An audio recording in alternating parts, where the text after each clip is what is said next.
Okay, sorry for that. Okay. Yours. Yeah. So this is what you see here is a smart cigarette I made once to encourage people to do the things that cigarettes used to do, which was to give you courage and make you feel like you're part of something, and to make friends, and to take a break. But let's see, how do I move forward? Is this? Oh, I bet this thing works.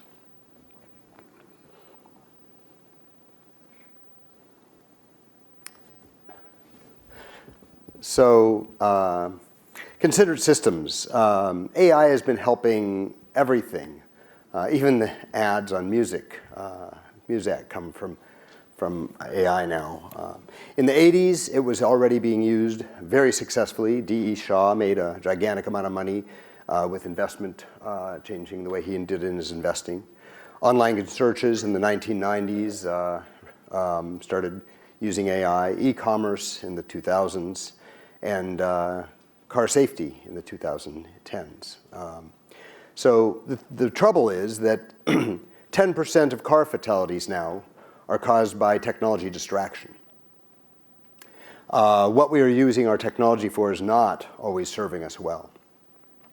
And the technology disruption and frustrations persist in so many ways.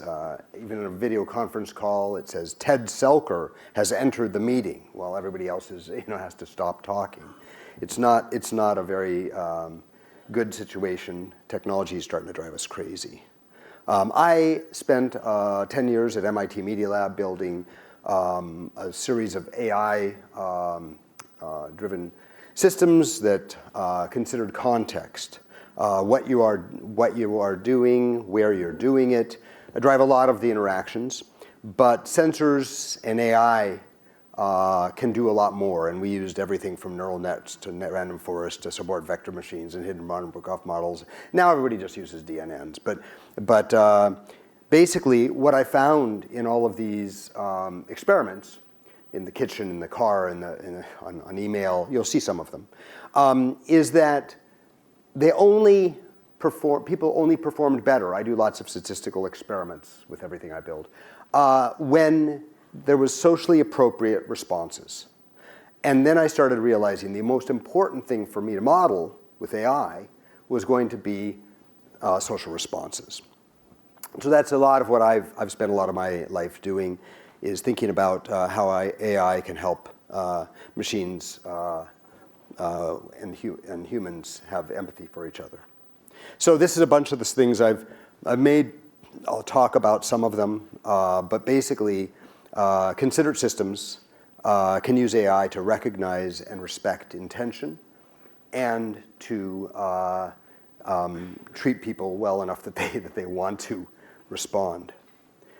So in the beginning, I started making this pointing device. You guys probably, some of you still have it in your computers. And what was interesting about it was that for 100 years, people had thought that rate control devices, that's like a gas pedal or a joystick, couldn't make selections well. Well, I wanted to do it because I didn't want to have my hand have to leave the keyboard. And I discovered that by modeling the shakiness of a finger, persistent, smooth pursuit versus ballistic, and a bunch of other things, putting a cognitive model in the microcode, we were able to make 25% faster text editing with this joystick than you could even do with a mouse. So that was a long journey, a lot of fun, and there was a lot of steps to it, and there's a lot of things in it. Now back then, we used a lot of rule systems. We built the AI in. The cognitive model was kind of hardwired. I actually made versions that used machine learning and personalized it for a person. Back then, that was harder, and that didn't get to product, but it was possible. This is interesting. Does it cover that? Why does it have this stop sharing business up there? Well, anyway. Sorry, it's covered with some something at the top. So your reactions express your intentions. Now, we took and had Andrea Lockhart walk all around Harvard Square, actually, with a video camera. And we had sensors on her hand to measure if she was sweating. That's and we measured also what she was saying. And we found that the galvanic skin response was completely unreliable. It would happen if the sun came out, if a loud bus noise happened, she'd kind of be jolted into having this GSR, this lie detector technology, go up and down. That's what that blue line, that line on the blue line is. However, when we listened to her voice, she giggled when she liked what she was videotaping. So it was some people playing, music at the entrance to the red line. It was somebody taking a video of her taking a video of them. Anyway, you can see those smiles on there. And those are all the 4 times during the hour where we recognized her enjoying herself, and we're able to do automatic video editing based on that. So that was kind of fun. Eye tracking is another way of watching people's intention. So I did a whole series of systems. You saw that robot seeks work as fuel tank inspector. At one point, I had a system which we got to show on ABC Nightline, by the way, where when you're watching something come up on the screen, we had an article comes up, and if you are interested in it, it can tell in 1/3 of a second, just by the way you glance at the title at the bottom, that you are, either you read it or you're interested in it. If you dwell for 1/3 of the second, that's 3 times faster than a mouse. I could tell to bring up the article reliably that you wanted. So we were able to tell whether you were uninterested or interested in something. And over there, I'm actually laying on a bed in Good Morning America. And when I'd kind of start drowsing, the constellations would come up to teach me about the night sky and help me go to sleep. If I woke up in the morning, it'd put up television, and if I blinked nervously, it would change the channel, and so on. So basically, what I was doing is, instead of trying to use what people used to do with eye tracking, which is stare at something and blink, no one wants to, basically our eyes are a guard dog, and we use them to express our emotions. Am I interested in you? Am I bored? Am I nervous when something like that computer breaks? My eyes will blink twice as fast as normal, and we can tell that. So I used all of those things to control my scenarios. So it was all about your eye blinking and winking and dwell time and things like that, not where you're looking, because all these social statements we make with our eyes are actually super important to all of our communication. And I made a lot of systems that did that. And then we said, well, what about when a person's just sitting at a desktop? So I had this experiment you can see in the back of this, where you're sitting there and you've got to fill out a spreadsheet, and you've got to make some orders, and they're coming in on the email, they're coming in on the text messages, and it's a complete, and you're doing some you have to write up the order, so you got to use a calculator to write them up. Anyway, when we basically delayed text messages up to 2 minutes that were coming in, and maybe classified the ones that were similar to each other together, and basically when you're typing, we wouldn't bring in a text message, and when you so basically modeled when to delay or reorganize the text messages, we got 25% performance improvement out of people taking orders. And when we said, all right, stop trying to take orders fast, just try to get rid of errors, we got 30% fewer errors. So just by using an AI model to decide what the relevance of this text message is, we'd look at the text message content using OpenMind, it's a common sense reasoning system, and we'd compare it to what you were doing and see how relevant it was to that, and we'd use it and we'd compare it to how similar it was to other messages that were coming in and compare to that. And it made that big a difference. So that's pretty exciting when you can make, when you can automatically decide to improve people's productivity just by, by not interrupting them appropriately. So what are these things that we do as social actors? You know, we have this intentional stance, and you have these people down there, they're, you know, the posture is forward, and they're, you know, mutual eye connection, and their vocal, everything. There's an awful lot to understand in what is social reactions. However, there's much simpler things that we can do, and I call it considerate computing, where we're just looking at social feedback. And so, you know, if you think about the simplest social feedback, those people that let us in the front door, they didn't know anything about us. They didn't care much about us. They only wanted to know that we were going to this conference, and then they welcome us, right? And that's it. And so, you know, if they were really impressive, they would have given us a code for the Wi-Fi, but that wasn't quite as they weren't quite that fancy. But anyway, so I started off thinking about this, and I started realizing, okay, the actions inform and negotiate relationships, but the question is, what are appropriate social feedback, and what can they do? And so we can you know, reduce cognitive load by recognizing what's pertinent and valuable, being thoughtful and caring, you know, being reciprocal and receptive. You know, it can be content. It doesn't even have to always pay it and realize. I mean, yes, the more we understand the content, the better. And that's, if you look back to that desktop application I was just talking about, we were actually looking at the content. But you don't always have access to the content. The main thing is not to be distracting or disruptive, not be condescending, and not be hostile or manipulative. And so when can I be considered? Well, you know, I'm thinking, I'm talking, don't distract me. I'm doing, maybe don't distract me. When is the time for requests and responses? How? What are the social rules of engagement? Affirmations seem to be very important. Listening seems to be very important. What is the focus? You know, in this room, I was very aware of what I was talking about until I had to realize that the computer had this message on it that said it's rebooting automatically. And suddenly, what did I need to do? I needed to figure out how to get my laptop up, right? And so that was basically, I wouldn't have ever thought of my laptop except that this broke. But it was in my mind. And you know, my first thought was to go get somebody to help me, but the computer was dust, so let them. Why?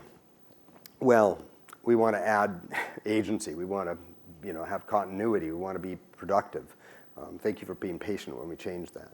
So I made a system called Car Coach. In Car Coach, we just added two little new knobs to the car. The red one and the blue one on the left of the steering wheel is affirmation and criticism. And I thought I was really fancy. We were going to have, like, you know, the Japanese people were going to turn the criticisms way up because they can take it, and the Americans only wanted affirmations. Actually, what I found out is that even though when I put people in the car, you know, and they'd turn away from the curb and they wouldn't turn on the blinker, and it'd say, blinkers, please, they'd laugh and they'd start using their blinker more, and I thought, oh boy, this is doing great. When we ran a real experiment, we found out that only when we said positive things all the time did people drive their best. And so there's value to running these experiments. We think that we, you know, are helping people by saying, you know, easy on the brakes, you know, but actually we're much better off waiting for them to brake smoothly and saying, smooth braking. And that's what I found in some real experiments on real roads. But it's very interesting that the most important thing is not to get people unhappy. Back to my considerate stuff.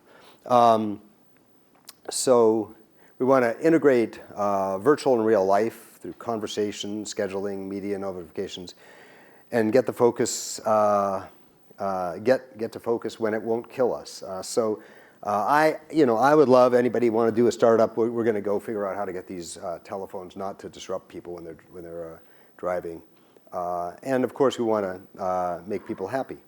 So another question is how to respond, and so this one in the red box up on the left actually got a lasting impact award as a paper from IUI, Intelligent User Interface. Because what was interesting there is we had people typing an email, and then we had an AI model watching the text they were typing. And it would register whether it was surprised, happy, angry, or angry, surprised, happy. What's the fourth one? Sleepy, okay. And what we found is when we had a little bit of text saying that, nobody changed their behavior. When we had that face, everyone changed, looked at their email more, and responded and changed their flames to re-review them and edit them and make their emails better. So was it the modality being different? Was it that faces are important, more important than text? Probably the modality, because those aren't the prettiest faces. But in any case, it was kind of exciting that this AI model made people reflect and not send as nasty of emails. This other thing is an email system that was really fun to build where it's kind of the ransom note email. You see all these different size fonts and different colors behind them. But what they are is they are telling you that this is important to respond to email. This is one that will take a long time to respond to. This is somebody that matters a lot to you. And what was interesting is our AI model was only 60 to 75% correct at making those judgments of all those 5 different things we were modeling. And in spite of that, the user interface was forgiving enough that people made better decisions about which emails to respond to and which ones not to. Now, what's especially interesting to me about this is in this model, red is important, but maybe green should have been important. And with no instruction, people were able to make the decision to use the red as the thing that they were supposed to respond to more than the green or blue. So, in other words, if we design our user interfaces, I'm a user interface guy if you haven't figured it out.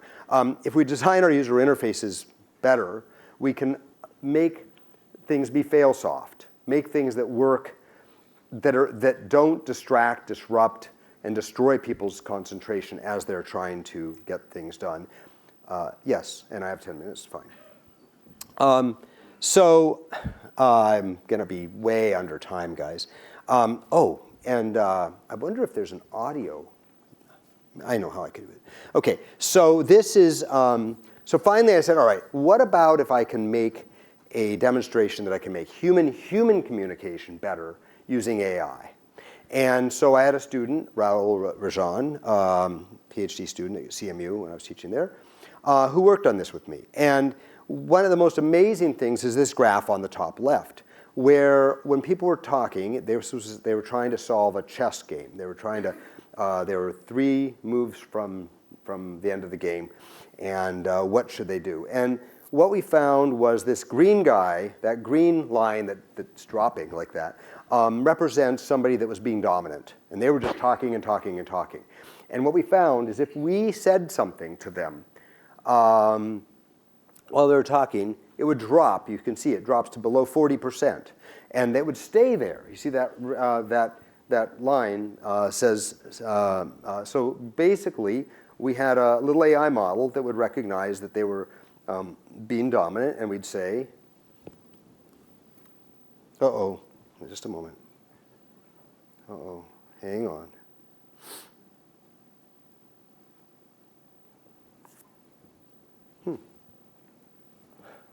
Come on, there. Let's see. It should work.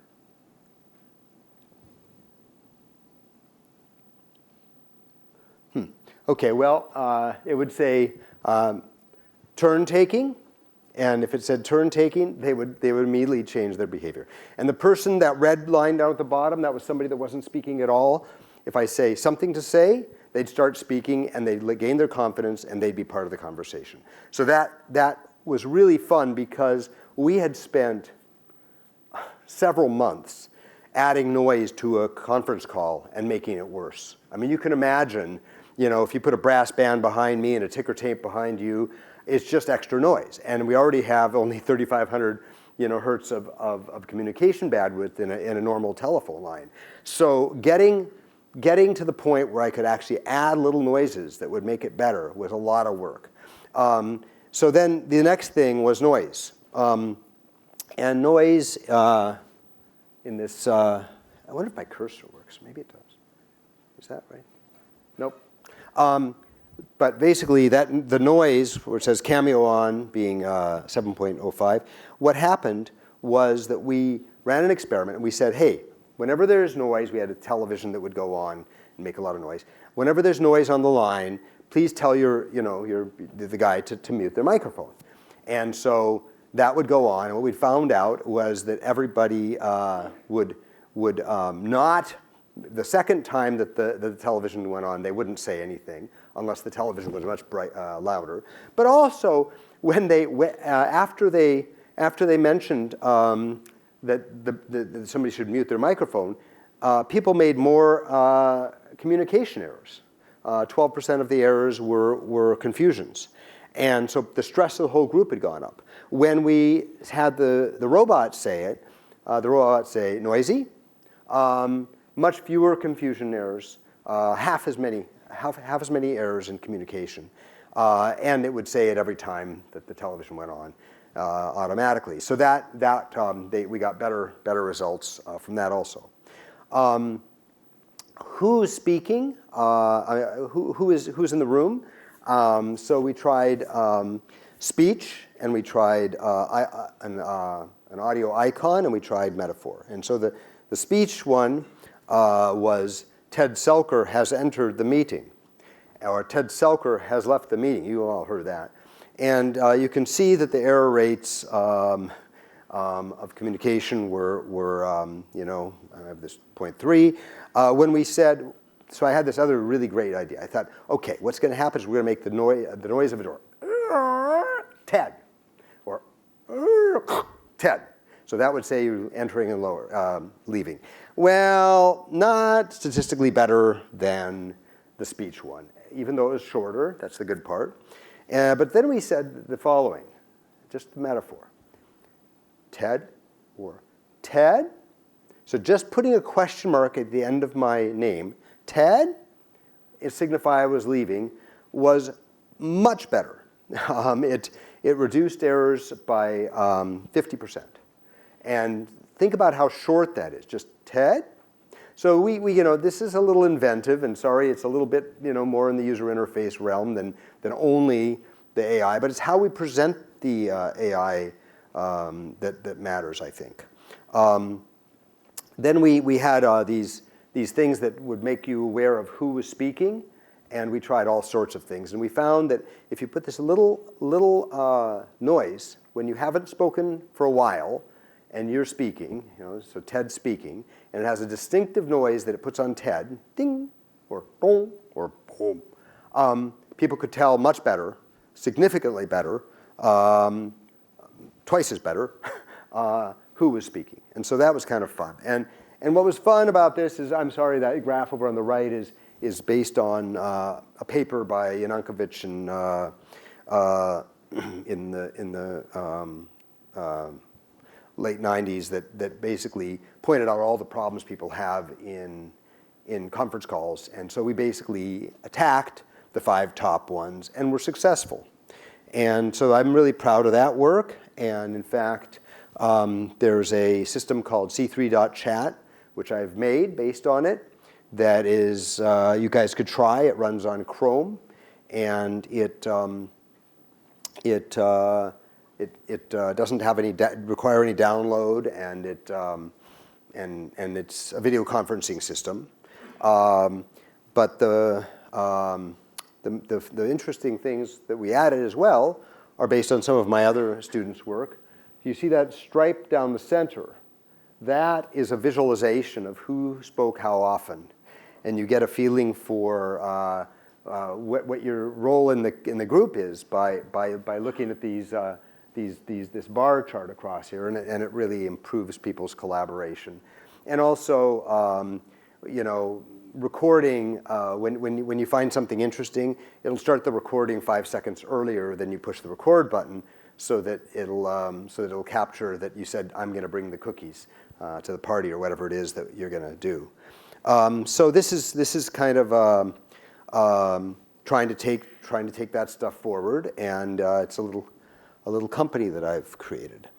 But the basic thing I want to leave you with is that we've been using computers for cataloging, and they're making us aware. They're improving our decisions, and their goal is to free us, not to entrain us, as they teach, augment, and proxy us. And so the thing that really became interesting to me is that as I was trying to take into account the context of what people are doing and use AI to model how to respond to people, I discovered that social feedback and also the timing is part of that.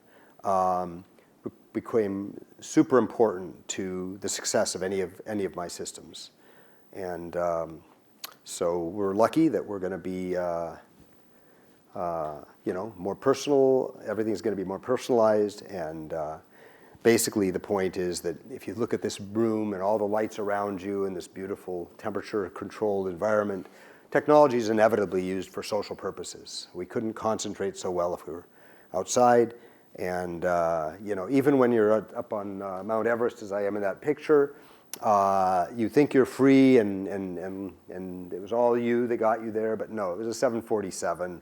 You're wearing chromium molybdenum spikes on your feet. The plastic boots have very nice polyester linings, and so on. It's a lot. Technology is what we depend on as humans to survive. And so I'll leave you with that, and I'm interested in any questions you have about considerate systems.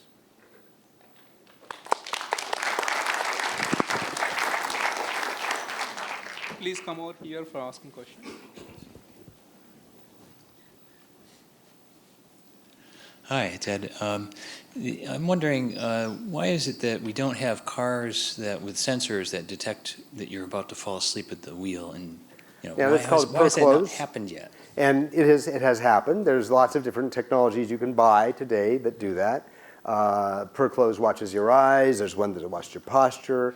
And some of us have. I actually in my car coach, I actually had it set up so that it could distinguish between drunk and falling asleep. That jolt thing, and smooth driving. So just in the steering wheel, just in the behavior of your hands, we express these things in lots of ways, and it's interesting because while there's a lot of research saying people can't multitask, when our concentration, when our stimulation falls below a certain level, we also are outside of flow and we fall asleep. And so I ran a study where I made a Flintstones car. And anybody want to make a company, we can do this. So you pedal this car. And what we found was that if you were pedaling this car, middle of the afternoon, MIT students all want to fall asleep, 12 minutes they'd fall asleep. But if they were pedaling the car, they wouldn't. So there's a lot of different ways to fight drowsiness. And I think, why not get exercise while you're driving down 237 to get here? I'm looking forward for that to be like standard equipment. Yeah, well, you can buy it. You can buy some of these different Thank you. toys, yeah. So, hey, Ted, thanks for the fascinating talk. Just have Thank you for yours. A couple of questions, yes? So, considerate systems, is there any effort to rigorously define what is consideration? Yeah, I've written many papers on this topic. Would you summarize? I did define it earlier. Considerate is responding to the emotional and and social responses that will be they'll be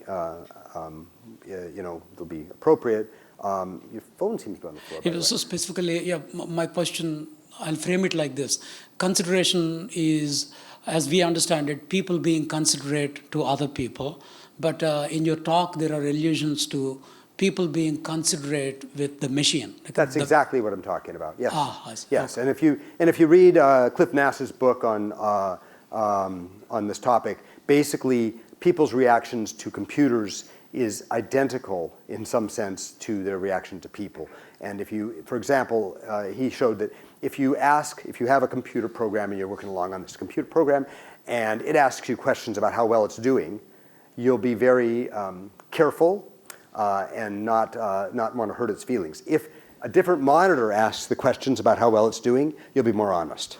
So people are social animals. We respond in social ways. Yes, so last question, say 2 complaints about mobile phones, cell phones. Mm-hmm. One is they lead to buzzed driving, like drunken driving, distracted driving. Yes. One. And 2, they distract you away from your peers, your family members, your meetings. They distract you away from humans. Well, right. The question is, if you take a look at, for example,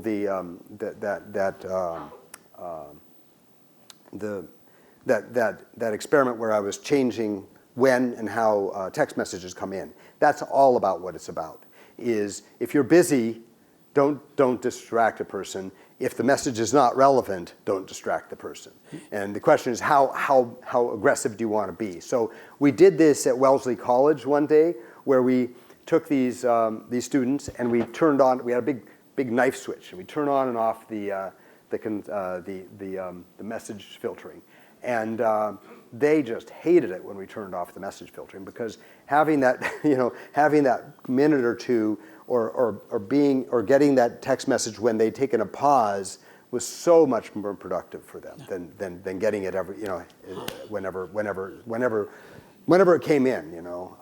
We're just not so good at. So are there attempts to make either the machine considerate or the person considerate in these settings? Meaning, is there AI evolving that disciplines either the cell phone or the human not to be distracted? Well, I just told you 20 examples of it, actually, yes. So that's what I've been doing for a long time, is making those models to figure out how to not distract and not disrupt, and to make people more productive. Absolutely. Thanks.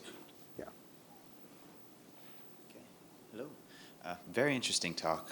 Just wanted to take a minute here while you're up for questions to pick your brain. They're starting to integrate a lot of, like, the Google calls it digital well-being and stuff like that into smartphones, again, related to notifications, where it'll say, hey, you've been using your phone for like 4 hours today. You want to take a break and stuff like that. I'm just curious, again, pick your brain. What do you think about the current state of, like, notifications on mobile devices and stuff? Like, do you think it's intrusive? Do you think it's as good as they can do? What are some thoughts you have on it personally? We're very much at the beginning of all that. So I wrote this book, Peripheral Interaction, and basically, if you think about what's going on normally for all of us, you're aware that you've got a badge hanging off of your pants, but you don't think about that. There's a lot of things that we are doing all day, every day, that we don't have to be reminded of. And the question is, when is a notification appropriate? Quite frankly, very rarely. So I was working for Magic Leap for a while here, and the question there was, when are people going to wear glasses all day long? And part of the answer is when they don't kill you, right? We take off, we throw away things that are disruptive and distracting to us. I mean, this business that is taking us away from our family, it won't be doing that very long. It won't be doing that very long, or the people that, because people are not that stupid. They do care about their loved ones. They do care about, not falling off of the Taj Mahal. People have been dying by falling off the Taj Mahal because they're looking at their phones. I mean, it's ridiculous. So yes, we're right at the beginning of it. I'd be delighted to help anybody that wants to work on that. It's something that I've cared about for a long time. Yeah. Thank you very much. Yeah. Hi, thank you for a fascinating topic. My question was around the dominance research that you did in your program, did it factor cultural elements like or biological elements like, hey, maybe the person has ADHD, or maybe they're just excited about a specific topic, or maybe some languages and cultures just talk a lot more than the others? There's an awful lot of, look, there's lots of layers to success. And what's impressive to me is we're at a point where we're doing such an awful job that there's a lot of things that are completely safe to do for everybody. Long before we get to the nuances of whether you have a stutter or happen to have, autism. Those things, I've done some research on autism, for example. But sure, so individual differences are interesting, and people like to say, oh, I'm different than everybody else. Quite frankly, in most of my experiments, I've found that people are very similar to each other, and that it's very, you do better by solving the problems that are the same for everybody than trying to make sure that you're talking to the person's specific differences. Because once you start doing that, you can get that wrong a lot of the time also. Yeah. Okay, is that enough? All right. Thank you, everybody.